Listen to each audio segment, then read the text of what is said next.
बोलिए आदि सदगुरु, सर्वात्माओं के सदगुरु, सर्व सृष्टि के सदगुरु, सदगुरु सुखराम जी महाराज ने धन्य हो धन्य हो धन्य हो। सत्स्वरूपी संत राधा किशन जी साहेब ने धन्य हो धन्य हो धन्य हो। सत्स्वरूप राम जी महाराज ने धन्य हो धन्य हो धन्य हो। अनंत कोटि सत्स्वरूपी संताने धन्य हो धन्य हो धन्य हो। राम सभा में राम राम महाराज, राम राम सा। जिनमुख राम कहोरी रसना, यह पद और इस पद के माध्यम से नाम सामर्थ है, यह हमने इसके पहले के भाग में देखा। आगे गुरु महाराज इस पद में इस नाम की समर्थाई कैसे है, यह उदाहरण देकर, संतों के प्रमाण देकर, शास्त्र ग्रंथ भागवत वेद इनमें जो सार है नाम की महिमा वो कैसे बताई गई है, यह समझाकर बताते हैं। हमने इस पद में पहले सुना, जिन मुख राम कहोरी रसना, लारे कचुना रहो रे। जो भी जिह्वा से राम नाम का रटन करता है तो वह मोक्ष फल पाने के लिए राम नाम का रटन करता है, तो वह साधक हो, व्यक्ति हो, नर नारी, स्त्री पुरुष हो, वह मोक्ष पाएगा, यानी काल से मुक्त होकर परम पद पाएगा। और त्रिगुणी माया की, देवताओं की, ब्रह्मा विष्णु महादेव अवतार, इनकी कोई भी क्रिया करने की उसको आवश्यकता नहीं रहती। सभी करणियों के, यानी 3 लोक 14 भवन, ये जो 3 लोक 14 भवन है, इसके सभी धर्मों के फल उसको कुदरती मिल जाते परमात्मा के राम नाम के रटने के विधि से। राम नाम परमात्मा का कोई वेद से करता है तो वो मोक्ष को तो जाएगा ही। 3 लोक 14 भवन और होनकाल में की कोई साधना न करते हुए उसको सभी प्रकार के कुदरती फल मिल जाते और वो परम पद को जाता है। ऐसा हमने भांति भांति से पिछली बार देखा। आगे गुरु महाराज क्या कहते हैं इस पद में, वेद भागवत साख भरत है, सुखदेव काम दहो रे। जिन मुख राम कहोरी रसना, लारे कछु न रहो रे। आगे गुरु महाराज कहते इस पद में, वेदों में ब्रह्मा ने, भागवत में कृष्ण ने सिर्फ राम नाम रटने से मोक्ष का फल कुदरती लग जाता, यह साक्ष्य भरी है। और आगे क्या कहा है, राम नाम से मोक्ष मिलता, इसलिए सुखदेव ने, श्री यह माया त्यागी थी, न काम का दहन किया था, वह रात दिन राम नाम जपा। सुखदेव का उदाहरण दिया, वेदों की बात बताई, भागवत में साक्ष्य यह बताया। तो ऐसे बड़े बड़े उदाहरण देकर गुरु महाराज जी परमात्मा के राम नाम का रटन करने वाला कैसा श्रेष्ठ है, राम नाम से ही सभी कुदरती फल कैसे मिल जाते हैं, राम नाम से ही मोक्ष का फल भी कैसे प्राप्त हो जाता, यह सभी को बता रहे हैं। कितनी विशेषता है इस बात की। देखो कि ये राम नाम रटन क्या है, तो ये भेद है। क्या भेद है, तो परमात्मा के भक्ति का भेद। बस इस राम नाम को कोई रटन करेगा, वेद से सासु श्वास में रटन करना और मोक्ष का फल प्राप्त कर लेना, कितनी अच्छी बात है। भक्तियों की रीत भांति भांति की अन्य जगत में लोग करते हैं, ज्ञानी ध्यानी ऋषि मुनि जपी तपी नर नारी सभी भक्ति करते हैं, सभी भक्ति में लगे हैं, साधनाओं में लगे हैं। हमने देखा है वो सत्संग में पहले जो हुआ। अब यह बातों का विश्वास जगत में आना चाहिए कि कोई भी यदि राम नाम से, राम शब्द से, राम नाम मुखा से, जिभ से रटन कर रहा है तो वो मोक्ष में जाएगा ही जाएगा, उसके पाप कर्म नाश हो गए ही हो गए, वो जन्म मरण से मुक्त हो जाएगा, 84 लक्ष योनि के फंद छूट जाएंगे, अनंत जन्मों के कर्मों को नाश करके वह मोक्ष फल पाएगा। यह विश्वास से गुरु महाराज बता रहे कि ये नाम की सामर्थ्य है। ये सामर्थ्य किसकी है? तो ये नाम, ये जो राम शब्द है, राम नाम है, इसकी ये बड़ाई है। ऐसा जो राम नाम है उसकी यह विशेषता गुरु महाराज जी ने बताई है। तो क्या कहते हैं गुरु महाराज जी? वेद, वेदों में, वेदों के रचयिता ब्रह्मा, ब्रह्मा जी ने 4 वेद बनाए। अब ये वेदों में साक्ष्य किसने रखी? वेदों में ब्रह्मा, वेद ब्रह्मा जी ने बनाए। 4 वेद है, ऋग्वेद, यजुर्वेद, सामवेद, अथर्ववेद। यह चारों वेद है। चारों वेदों में भांति भांति का ज्ञान बताया गया है। करनियों के फल, मंत्रों के फल, कैसे कैसी विधि है, कैसे कैसे क्रिया करनी है, कैसे कैसे मंत्र है, उसका कैसे कैसे परिणाम मिलता है, सभी बताए हैं। और इसी वेदों में ब्रह्मा ने कहा है कि कोई भगवान का, परमात्मा का नाम का आधार लेता है तो वो नाम लेने वाला, यानी राम नाम रटन करने वाला मोक्ष फल पाएगा। ये साक्ष्य ब्रह्मा ने भरी है। इसलिए गुरु महाराज जी कहते हैं वेद भागवत साख भरत है। इसलिए तो बताया गुरु महाराज जी ने कि वेदों में ज्ञान बहुत है, और ये ज्ञान बताते बताते परमात्मा का राम नाम लेने वाला मोक्ष फल पाएगा। ये तो ब्रह्मा ने भी बताया है। इसका उदाहरण कैसे गुरु महाराज जी ने बताया है। और गुरु महाराज जी कहते हैं, क्या कहते हैं कि यह ब्रह्मा जो है यह स्वयं परमात्मा का ध्यान करते हैं। ब्रह्मा, ब्रह्मा उत्पत्ति करने वाले देवता। ये देखो यहाँ पे सृष्टि की रचना निकाली है। यह परमात्मा, अमर पद, परम पद परमात्मा, ये होनकाल पद, होनकाल पद, इसमें यह 3 लोक 14 भवन, 3 लोक 14 भवन यानी माया पद, पाताल लोक, यह मृत्यु लोक, स्वर्ग लोक, ब्रह्मा, विष्णु, महेश, शक्ति, यमराज की यमपुरी। तो ये ब्रह्मा जो है ये परमात्मा के आधार से यह सृष्टि का कार्य चलाते हैं, और स्वयं ब्रह्मा रात दिन परमात्मा का ध्यान स्वयं लेते हैं। ब्रह्मा बैठा ध्यान धर, अंतर रहा समाय, तो गत साहिया, यू भजता दिन जाय।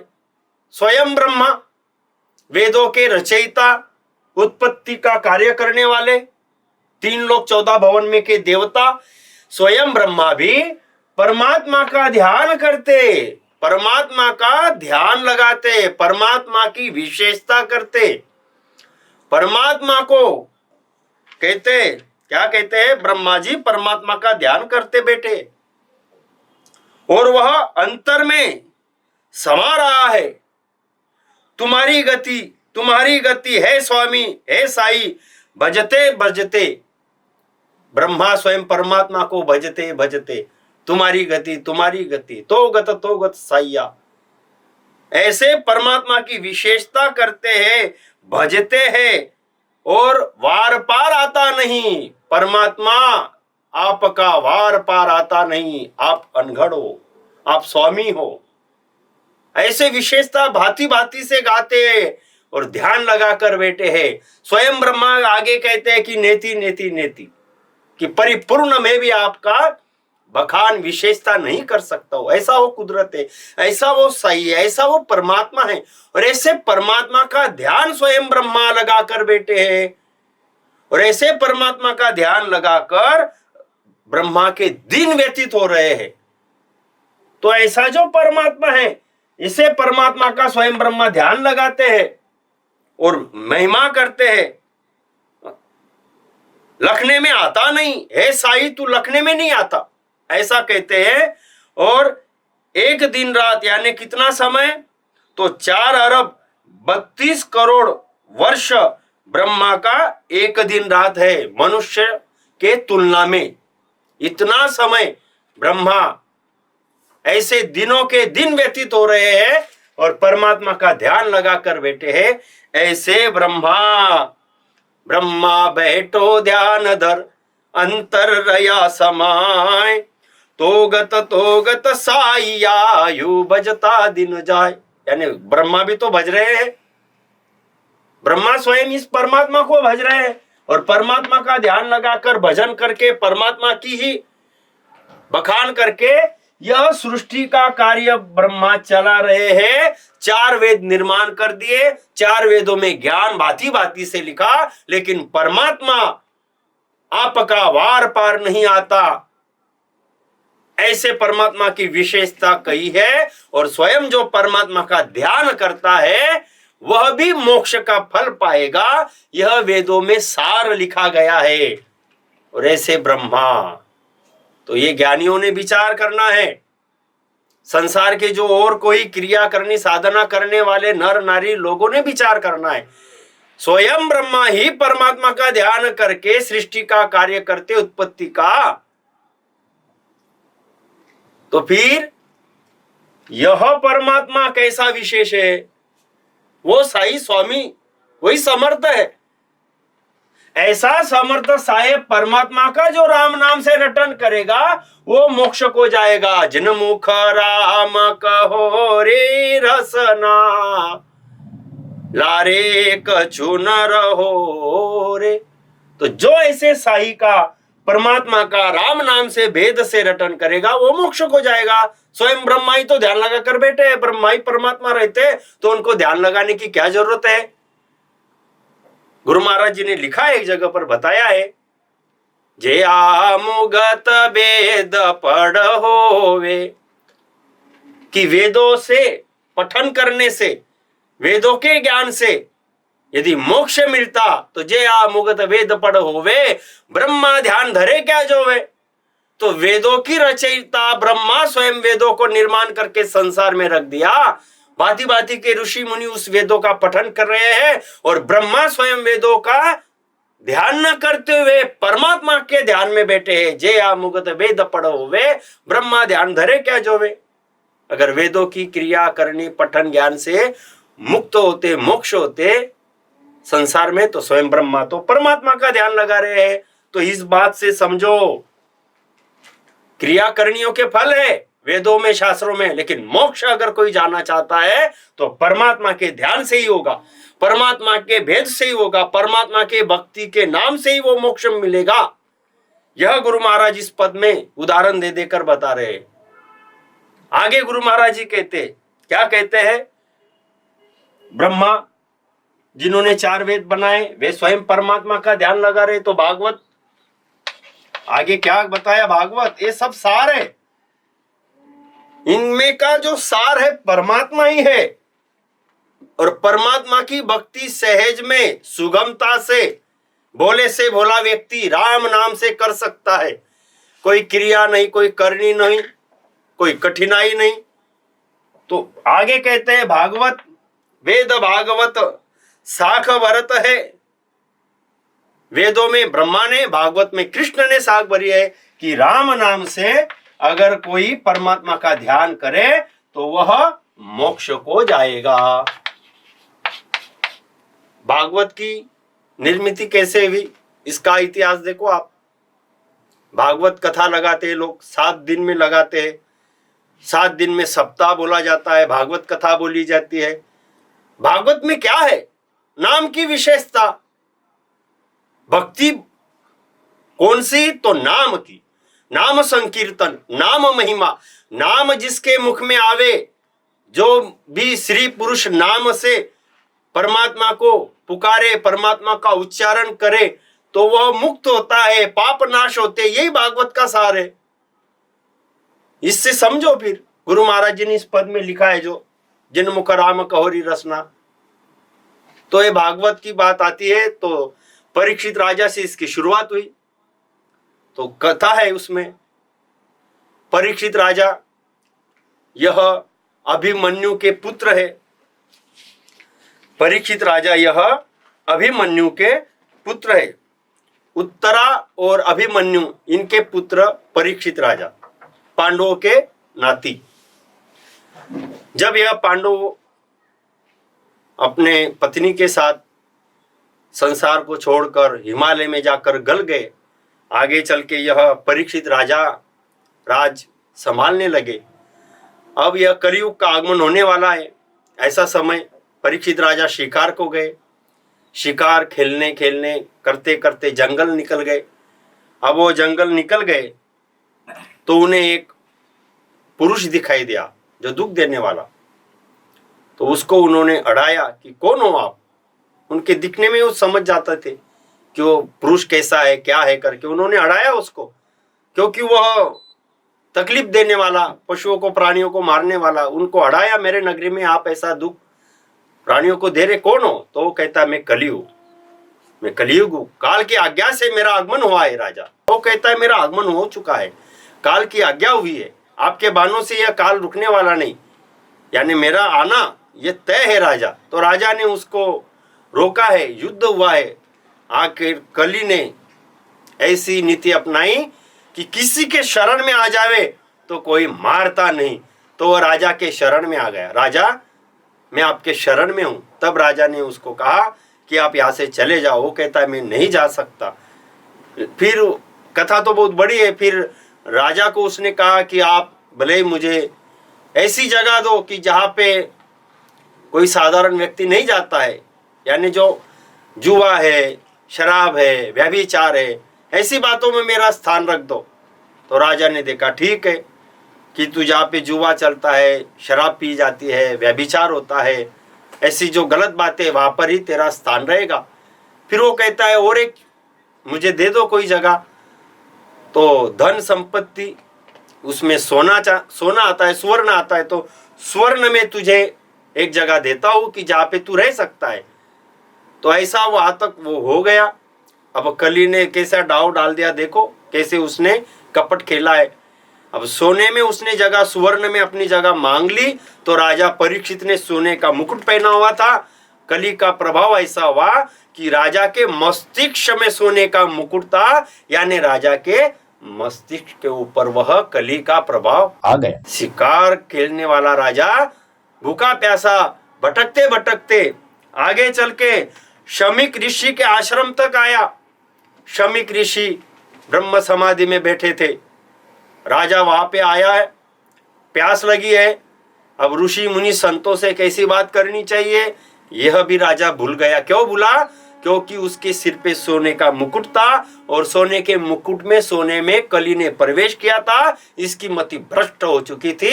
यह जोर से आवाज देता है, ऋषि को आवाज दे रहा है जो समाधि में है। आपको दिखाई नहीं देता क्या?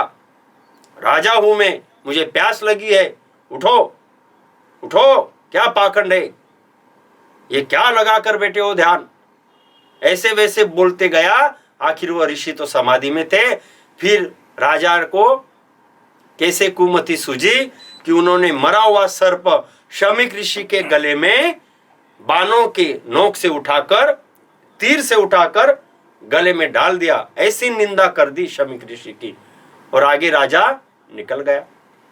अब शमीक ऋषि की निंदा करने के बाद ऋषि पुत्र खेलते खेलते वह शृंगी ऋषि जो बालक थे, शमीक ऋषि के पुत्र थे, उनके पास नदी के तट पे गए कि आपके पिता ध्यान समाधि में बैठे थे, कोई राजा आया, राजा ने आपके पिता की निंदा की है, गले में मरा हुआ सर्प डाल दिया है, भांति भांति से बताया। अब वो ऋषि का पुत्र जो था उसको रोना आया कि मेरे पिता की ऐसी अवहेलना जिस राजा ने की है। हाथ में पानी लिया और श्राप दे दिया कि 7 दिनों के भीतर, 7 दिनों तक तक्षक नाम का सर्प जहरीला उस राजा को दंश करेगा। उसके बदन की ज्वाला होगी, आग होगी और वह सर्प के दंश से 7 दिन में मर जाएगा, ऐसा श्राप दे दिया। किसने दिया? श्रृंगी ऋषि ने।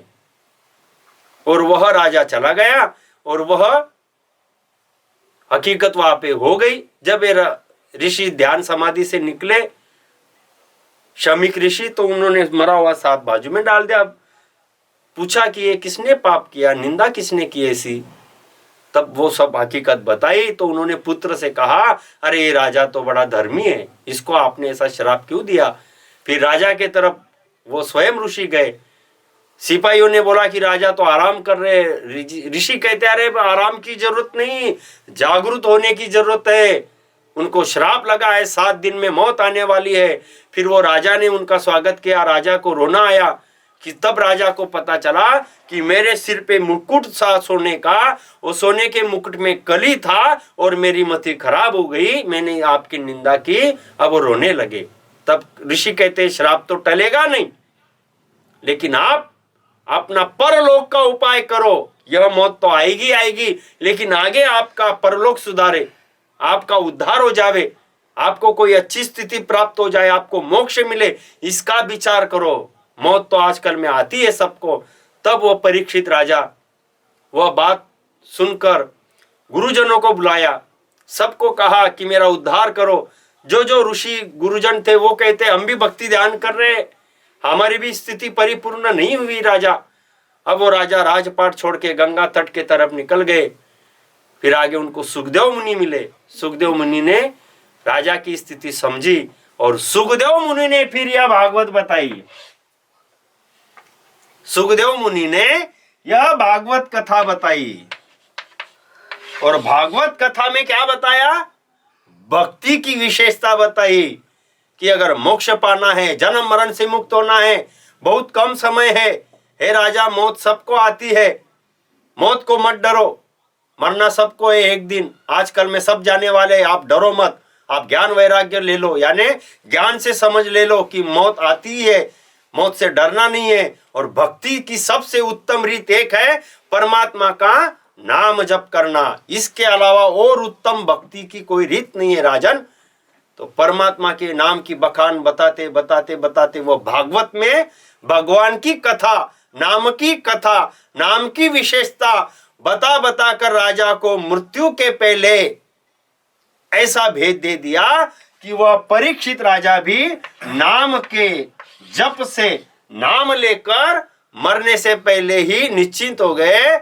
और उनको ऐसा विश्वास आ गया, नाम से क्रिया करनी तो पहले करते ही थे, पूजा पाठ तो पहले परीक्षित राजा करते ही थे। कुल देवता पूजना, पूजा पाठ करना, व्रत उपवास करना, तीर्थों में जाना, वो तो राजा पहले से करते ही थे, जैसे घर घर में लोग करते। फिर भी ऋषि मुनियों को उन्होंने पूछा कि मेरा मौत का समय निश्चित है, मुझे मोक्ष दिला दो।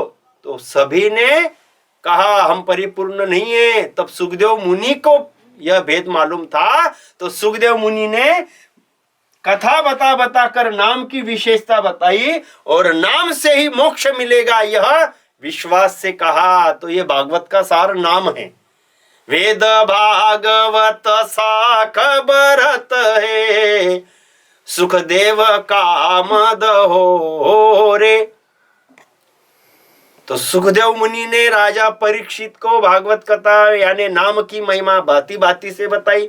नाम किसने किसने लिया राजा देखो, नाम से कैसे पतित भी पावन हो गए देखो राजा।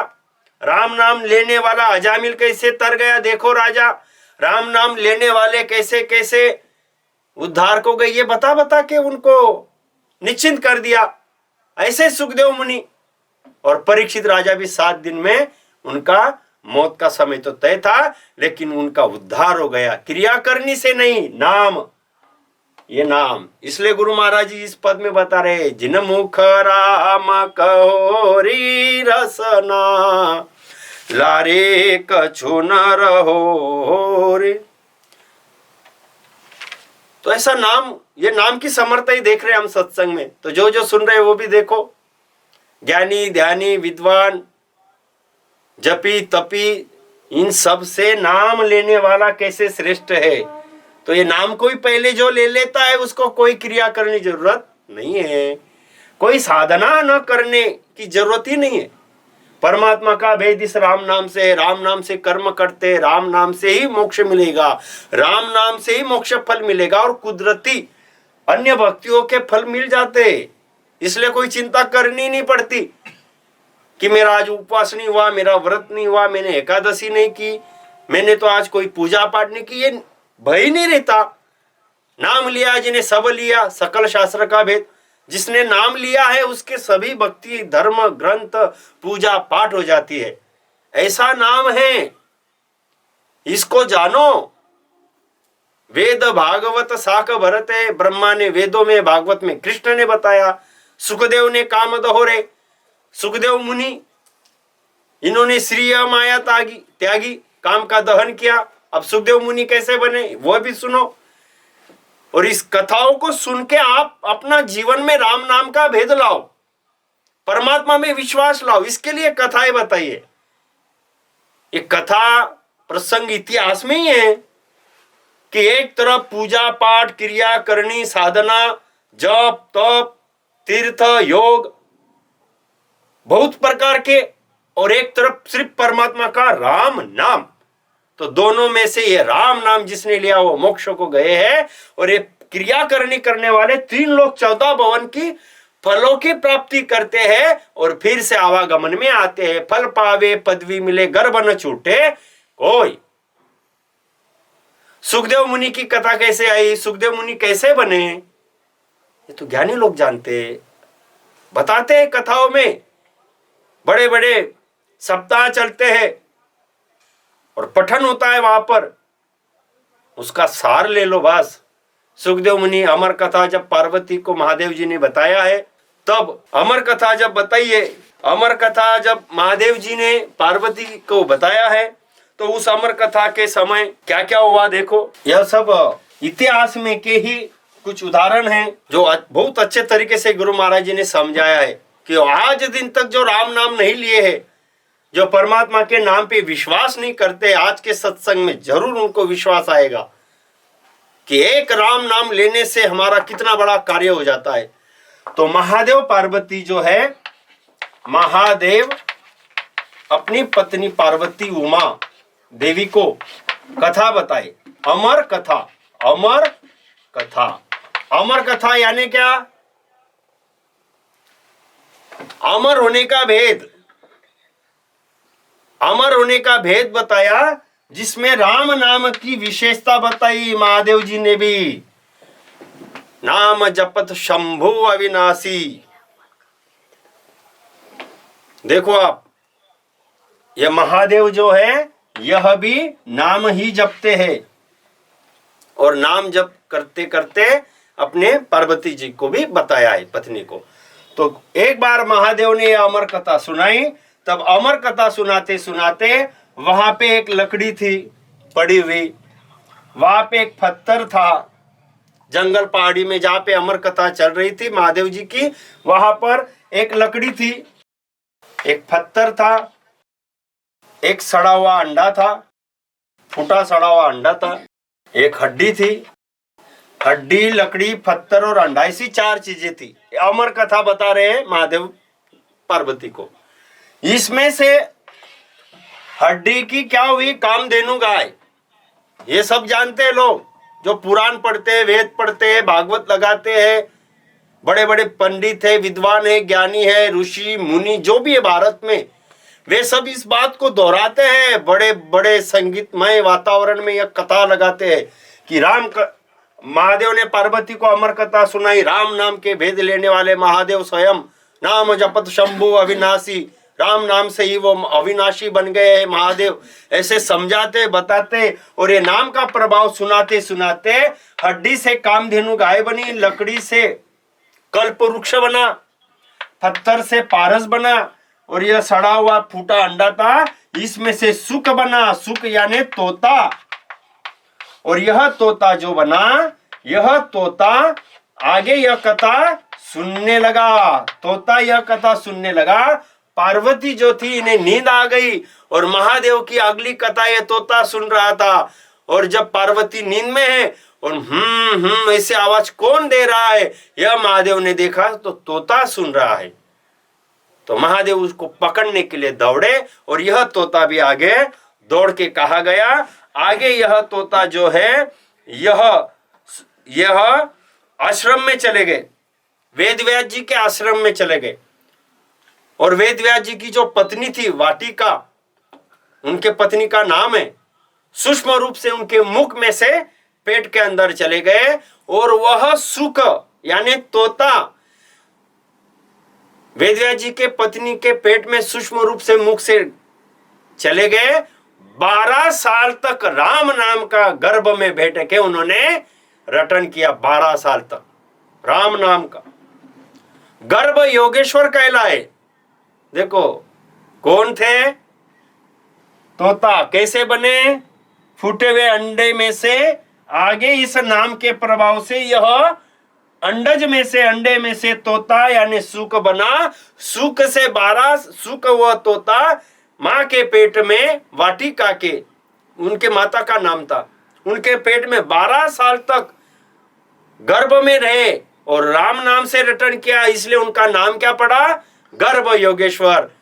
फिर वो 12 साल तक खूब भजन में लगे, माता को भी कोई तकलीफ नहीं है और गर्भ में वह राम नाम का रटन कर रहे, उनको भी तकलीफ नहीं है। लेकिन देवताओं को बड़ी चिंता हो गई, ब्रह्मा विष्णु महादेव को चिंता हो गई। क्या? अरे ये सृष्टि का जो नियम है वो भंग हो रहा है।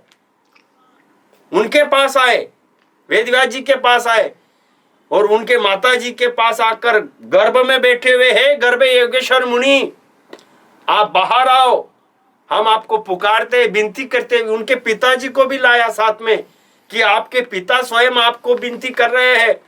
अब वो अंदर से कह रहे हैं गर्भ योगेश्वर सुखदेव मुनि कि मैं माया में नहीं आना चाहता, मैं तो मस्त राम नाम से यहाँ पे ध्यान लगाता हूँ और मेरे माता को भी तकलीफ नहीं है। पूछा उनके माता को, आपको? वो कहती नहीं मुझे तो सुख हो रहा है। तो देखो राम नाम का सुख कैसा है। आगे चल के देवताओं ने बहुत विनती की है। फिर वो सुखदेव मुनि कहते हैं मैं संसार रूपी माया में नहीं आना चाहता। कुछ पल के लिए देवी देवताओं ने माया को, माया जो है संसार रूपी माया जो है, यह माया का जो खेल चलता है, इस माया को कुछ समय के लिए रुका दो। ये सुखदेव मुनि ने कहा तब मैं बाहर आऊंगा। थोड़े समय के लिए वहां पर माया का प्रभाव रुका गया और सुखदेव मुनि जैसे बाहर आए, हाथ में गर्भ की जो बाहर आने के बाद नाल हाथ में पकड़कर निकल गए, नाल को काटने भी नहीं दिया। जो जन्म को आता है बालक तो उसकी नाभि को गांठ बांधते हैं, तो वो ऐसे जबरे थे कि स्वयं बाहर जन्म के आते ही जंगल में चले गए। तो सुखदेव मुनि की ये विशेषता, सुखदेव मुनि ने 12 साल कैसे गर्भ में राम नाम लिया, सुखदेव मुनि को माता को कैसे सुख आ रहा था, सुखदेव मुनि की कैसे ये जन्म की कथा है, ये नाम का ही तो प्रभाव है। बस परमात्मा के नाम की विशेषता से ये सब बना। तो ऐसा यदि सुखदेव मुनि ने काम का दहन किया, श्री माया त्यागी, इतने उन्होंने अच्छे तरीके से राम नाम का रटन किया, तो यह जो भेद है राम नाम का, भक्ति का, परमात्मा के नाम का, तो इनकी उदाहरण, इनकी कथाओं में से सब जान लो। आदि सदगुरु सुखराम जी महाराज जो कहते हैं, क्या कहते हैं गुरु महाराज जी? जिन मुख राम कहोरी रसना, लारे कछु न रहो रे, वेद भागवत साख बरत है, सुखदेव का मद हो रे। विचार करो, वेद भागवत साक्ष्य भरते हैं, वेदों में ब्रह्मा, भागवत में कृष्ण साक्ष्य देते हैं, और सुखदेव मुनि का इतना बड़ा उदाहरण दे दिया कि उन्होंने इस प्रकार से माया त्यागी और गर्भ योगेश्वर कहलाए, नाम के प्रभाव से हुआ। तो ये नाम की विशेषता है। किसके नाम की? परमात्मा के नाम की विशेषता ऐसी है। तो जो राम राम राम राम कहेगा तो उसका उद्धार ही होगा, वो मोक्ष को ही जाएगा। इस बात को समझो और राम नाम में गाड़े रहो, राम नाम के रटन में रहो, राम नाम का रटन करो। आप संसार में भी सुखी होना चाहते हो तो सभी प्रकार के धर्मों के पुण्य राम नाम परमात्मा के लेने में आ जाते, कोई चिंता नहीं। और इस संसार से देह की कुछ मर्यादा है, मनुष्य शरीर से यह आत्मा जाएगी, हंस जाएगा तो मोक्ष फल मिल गया, यानी परम पद में गया, तो यहाँ पे भी सुखी रहेगा और वो मोक्ष में जाएगा, यानी उसका परलोक का कार्य, अमरलोक में जाने का कार्य बन गया। तो राम नाम से होता है, यह कहो, राम राम करो। फिर यही बात इस पद में गुरु महाराज जी बताते हैं। आगे कहते हैं गुरु महाराज जी, क्या कहते हैं? शारद नारद शंकर शक्ति निथ उठ से सहो रे। शारद नारद शंकर शक्ति नित उठ से सहो रे। शारद नारद शंकर शक्ति नित उठ से सहो रे। देखो अभी गुरु महाराज जी कहते हैं शारदा, कितने नाम बताए, कैसे कैसे उदाहरण दिए हैं, इस बात को समझो तो राम राम राम राम करने का, भक्ति का भेद धारण कर लो। शारदा,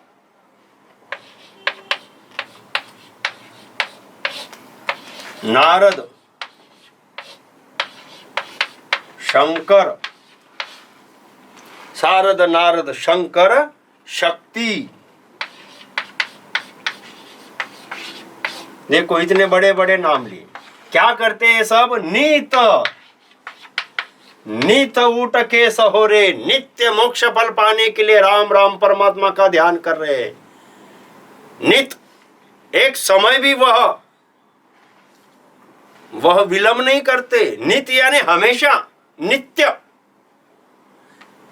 शारद, शारदा देवी, नारद, देवर्षि नारद, शंकर महादेव, शक्ति यानी पार्वती देवी, जो भी है, ये सब नित्य राम नाम का, यानी परमात्मा का यह सभी के सभी नित्य शब्द जो आए, नित्य यानी हमेशा, हमेशा के लिए परमात्मा का ध्यान लगाते राम नाम से। क्यों लगाते?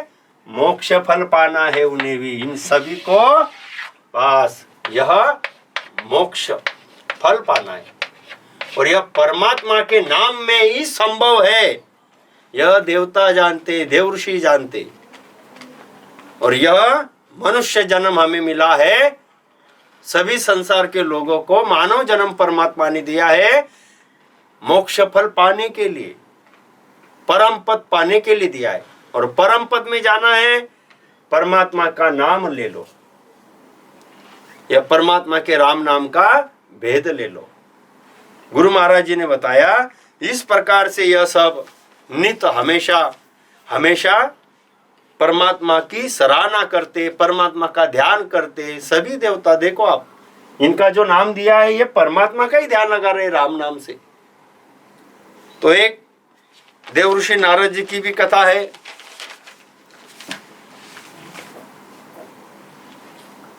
दस 10,000 होता दक्ष पुत्र राज काज बन आया, मेल्या मुक्त मिल्या गुरु नारद यू भुरकी भरमाया।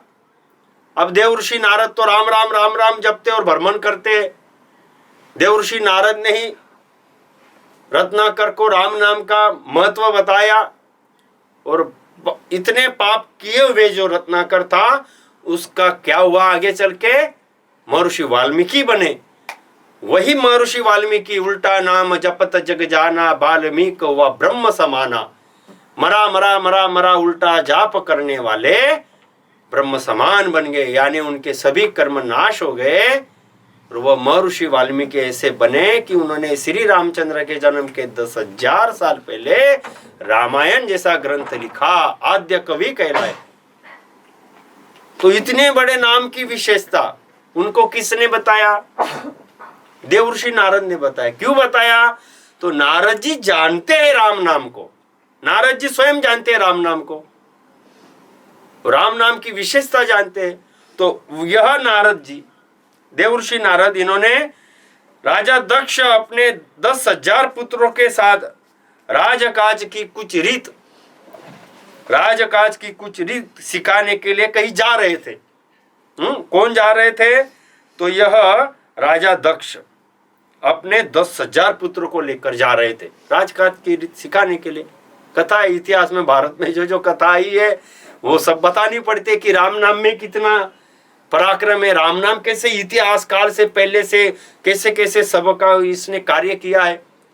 अब ये राजा अपने पुत्रों के साथ जा रहे थे कहीं।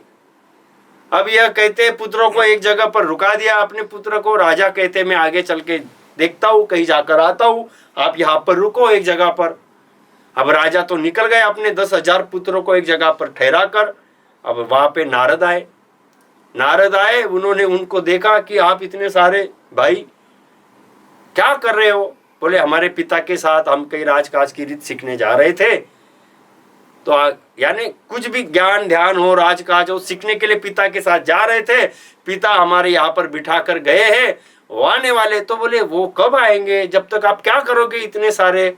जैसे अभी हमारे सभी राम सैनी भाई कहते हैं राम नाम लो भाग्य जगाओ। कोई दिख जावे, कोई गाड़ी में सफर कर रहा है, कोई एसटी स्टैंड पे है, कोई रेलवे स्टेशन पे खड़ा है, कोई मंदिर में जा रहे हैं, कोई कई धार्मिक स्थलों पर खड़े दर्शन के लिए भक्ति के लिए जा रहे हैं। तो ऐसी जगह पर आज के इस समय में हमारे रामसनी बहुत अच्छा कार्य कर रहे हैं। जहां तहां लोगों को मिलते हैं, प्रेम से हाथ जोड़ते हैं, कहते हैं राम नाम लो भाग्य जगाओ। हर कार्य की शुरुआत राम नाम से करो। राम नाम से असंभव कार्य भी संभव हो जाता है। अपने बाल बच्चों को पढ़ाई लिखाई में आगे लाओ और राम नाम के संस्कार उनको दो। ऐसे हमारे रामसनी गुरु महाराज के अनुभव के रीत से प्रेरित होकर गांव गांव नगर नगर बस्ती बस्ती जा जाकर सभी को राम नाम से ऐसे ही बता रहे जो नारद जी ने बताया था। हाँ, ये तो भलाई का ही काम है। अरे संसार में सब दुखी है, सब व्याकुल है। कोई मन्नत मांगने के लिए मंदिर जा रहे हैं, कोई अपनी मनोकामना पूर्ण करने के लिए नवस करते हैं, कोई तीर्थों में जा रहे हैं, कोई संसार में पच रहे हैं। तो ऐसे दुखी जीवों को तो राम राम देकर, अमृत रूपी राम नाम का प्याला देकर, राम नाम की महत्व देकर, राम नाम का विशेष भक्ति का भेद बताकर इन जीवों को अनेक प्रकार के सुख कैसे मिले, ये परमात्मा की इच्छा से सब कर रहे गुरु महाराज के अनुभव से। तो ऐसे नारद जी पहले से ही करते आए। राम राम बताना वाल्मीकि को बताया ने, रत्नाकर को बताया, वह महर्षि वाल्मीकि बने। पार्वती जी के पास ये भेद नहीं था तो पार्वती जी को भी उकसाया कि तुम्हारे पति के पास कौन सा भेद है और आप कहाँ पर पूजा पाठ करती हो। तो शंकर पार्वती की कथा हुई, उसमें पार्वती ने राम नाम लिया तो पार्वती भी अमर बन गई। ऐसे नारद जी कार्य करते हैं। अब ये दक्ष के राजा के पुत्र जंगल में खाली बैठे थे और वहां पे नारद जी आ गए। उन्होंने कहा अरे पिता आएंगे तब आएंगे, लेकिन आप मेरे साथ राम ध्वनि लगाओ। और नारद जी ने स्वयं राम राम राम राम राम की वहां पे इस रीत बताई और सभी बच्चों को राम नाम में गर्क कर दिया। अभी ऐसे राम नाम में गर्क हो गए कि इनको राम नाम में ऐसी समाधि लग गई। अब जब नारद जी ने उनको राम नाम की महत्वता बता दी, निकल गए। अब जब ये पिता जब आए तो अपने बच्चे हिले नहीं डुले नहीं, आनंद में मगन है राम नाम के भक्ति में। तब एक पुत्र को उन्होंने उठाया, उठो क्या कर रहे हो। वो कहता मुझे अब कहीं नहीं जाना। बोले हुआ क्या वो तो बताओ। वो कहते बस राम नाम में घर गए। अरे मुझे बताओ क्या हुआ। तो कहते नारद जी आए थे, उन्होंने बोला कि राम नाम खाली बैठे बैठे आप क्या कर रहे हो, पिता आएंगे तब आएंगे, आप राम नाम तो ले लो। और हम राम नाम में घर को गए, अब हमें कुछ नहीं करना है, राम राम करना है। उन्होंने राजकाज की रीत छोड़ दी। ये राजपाट करना, राजा बनना, ये हुनर जाने दो। अबे राम नाम में जो आनंद आ रहा है उनमें मगन हो गए। लेकिन पिता को बड़ा दुख हुआ, मेरे इतने सारे पुत्र हैं और सब समाधि में बैठा दे राम नाम के। अब इन्होंने वहां पे नारद जी को बोल दिया कि अरे थोड़े समय के लिए यहाँ पर आकर मेरे पुत्रों को तूने भरमा दिया, अब भक्ति में डाला। लेकिन ये मायावी, राजा की मति मायावी है कि मेरे पुत्र है, राजा बनेंगे, राजपाट करेंगे। जैसे अभी भी किसी को आप बोल दो, हमारे राम सैनी बोलते हैं भक्ति करो तो कोई बोलता हमें क्या साधु बनना है। अगर कोई बोले आप राम राम करो तो क्या कहते हमें क्या कहाँ जाना है। अरे भाई राम नाम से सुख ही मिलेगा, कोई तकलीफ की बात नहीं है। ये संसार की दृष्टि मायावी रहती है। ये चाहते तो परमात्मा का सुख, और परमात्मा के सुख की रीत बताने वाले कोई आवे तो इनकी सोच इतनी संकुचित रहती है कि इनको लगता है ये क्या कर रहे हैं। हालांकि फिर जब राजा ने उनको बताया कि नारद आए थे। ऐसा सुनने के बाद में राजा ने वहां पे कहा, हे नारद, मैं तुम्हें श्राप देता हूं, थोड़े समय के लिए तू यहाँ पर रुका और मेरे पुत्र को भरमा दिया, तो मैं तुम्हें श्राप देता हूं, तू कहीं पर भी रुक नहीं सकेगा, तुम्हें हमेशा तीनों लोकों में भ्रमण करना पड़ेगा, तू एक जगह पे हमेशा के लिए रुक नहीं सकता। एक जगह पे नारद तब से रुक नहीं सकते, ऐसा श्राप उनको लगा। तब भी नारद मुस्कुराए। देखो अब कैसे उनको आनंद हुआ कि मैं पहले कहीं जाता था, वहां पे रुकता था, तो उतने ही लोगों को राम राम बोल सकता था।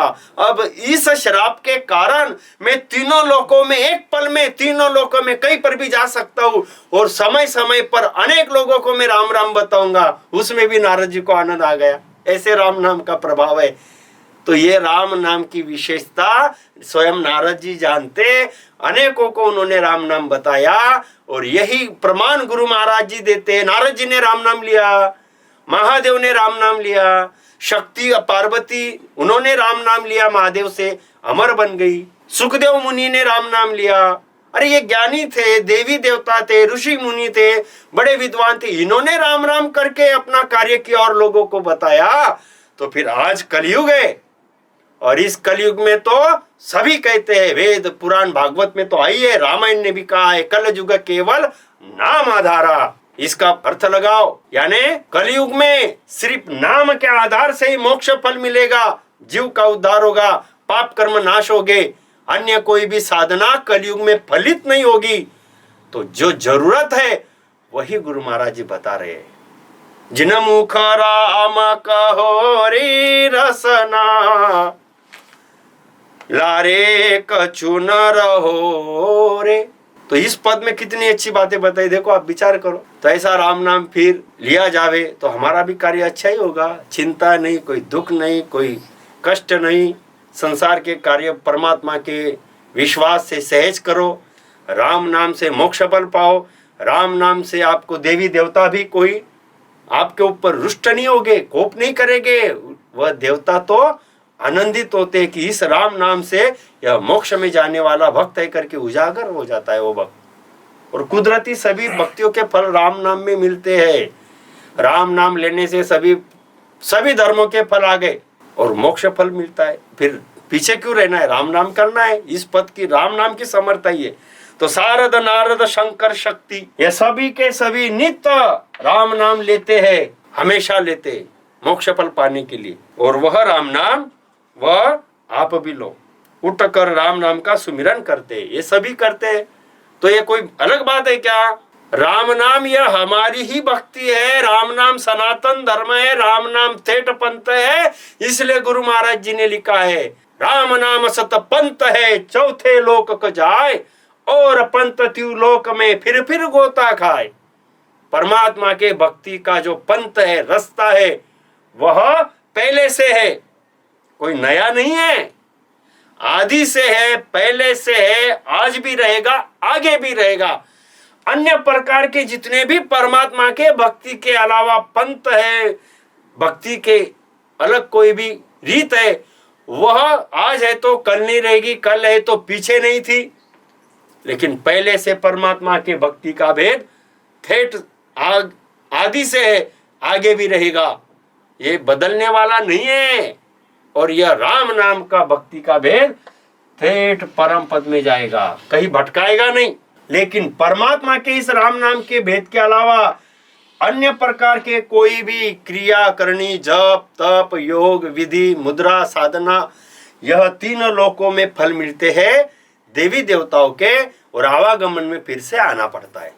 इसलिए जिन मुख राम कहोरी रसना। अब के गुरु महाराज जी कहते हैं, क्या कहते हैं इसी पद में आगे, कागभूषणी गोरख हर ज्ञानी ने चढ़ हो यर हो रे। जिन मुख राम कहोरी रसना, लारे कछु न रहो रे। तो आगे और कथा है, और वो भी बहुत अच्छी कथा है कि राम नाम कितना कितना विशेष है। उनके ही इस पद में नाम के समर्थाई से इन्होंने राम नाम लिया, यह कैसे विशेष बन गए। और यह राम नाम आदि सदगुरु सुखराम जी महाराज लोगों को, नर नारियों को, भक्ति करने वालों को, ज्ञानियों को, सभी को बता रहे हैं कि एक परमात्मा के राम नाम का भेद से रटन करो, मोक्ष फल पाओ, और सभी धर्मों के फल इस राम नाम में आ जाते हैं। आप यहाँ पर सुख से रहो और मनुष्य देह से संसार में सुख से रहकर परम पद की प्राप्ति करो। ये राम नाम से संभव है, राम नाम से होगा ही होगा। इस परमात्मा के राम नाम के भेद से मोक्ष फल मिलेगा। तो ऐसा यह पद है। आगे हम इस पद को और देखेंगे, क्योंकि आगे और 2 साखियां है और उसमें और कथाएं। तो आज हम इस पद को यहाँ पे रुकाते हैं और अगली बार और इस राम नाम के समर्थय का जो पद चल रहा है, इस पद की विशेषता हम देखेंगे। बोलिए आदि सदगुरु, सर्वात्माओं के सदगुरु, सर्व सृष्टि के सदगुरु, सदगुरु सुखराम जी महाराज ने धन्य हो, धन्य हो, धन्य। राम सभा में राम राम महाराज।